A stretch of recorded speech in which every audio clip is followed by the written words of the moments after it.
Hello and welcome to my channel Simon DeBallo #Scholastic Tutorials. Today we are going to study shares for class 9 and 10 SSC, ICSE, CBSE. Shares. Very first we have to remember these 10 points. Face value per share, market value per share, brokerage value per share, GST per share, total value per share, number of shares, total amount invested or total amount received, dividend per share, total dividend, and finally rate of return. Market value will be in three phases: at par, premium or discount. If it is at par, it means market value per share is equal to face value per share. If it is at discount, market value per share is equal to face value per share minus discount. If it is at premium, market value per share is equal to face value per share plus premium. Brokerage value per share is -% of market value per share. So brokerage is always connected with the market value. GST per share is equal to -% of brokerage value per share. GST is connected with brokerage value. Total value of each share, that is per share, is market value per share plus brokerage value per share plus GST per share. That is while buying, and while selling, total value per share is equal to market value per share minus brokerage value per share minus GST per share.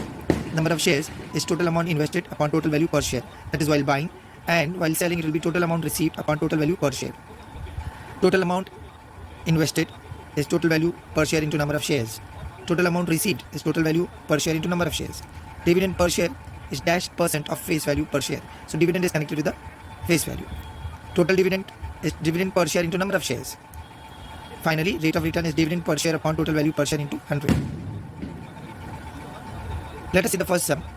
Mr. Amol purchased 50 shares of face value ₹100 when the market value of the same share was ₹80. Company had given 20% dividend. Find the rate of return on investment. Solution. For Mr. Amol, 50 shares. Since it is buying, so we will cut selling over here. Face value per share is given as 100. Market value per share is said to be 80. Brokerage value per share is not given, so we will write 0. GST is also not given, so we will write 0. Total value per share, because it is buying, so we have got to add this market value, brokerage and GST. That is 80 plus 0 plus 0, that is 80. Number of shares is said to be 50. Dividend per share is 20% of face value, that is 20 upon 100 into 100. 0 gets cut, left is 20. So dividend per share is ₹20. Total dividend is dividend per share into number of shares, that is 20 into 50. That will give me 1000. Rate of return is dividend per share upon total value per share into 100. That is 20 upon total value is 80 into 100. 20 upon 80 into 100. 21 there, 24 4 1 4 25. That is 25%.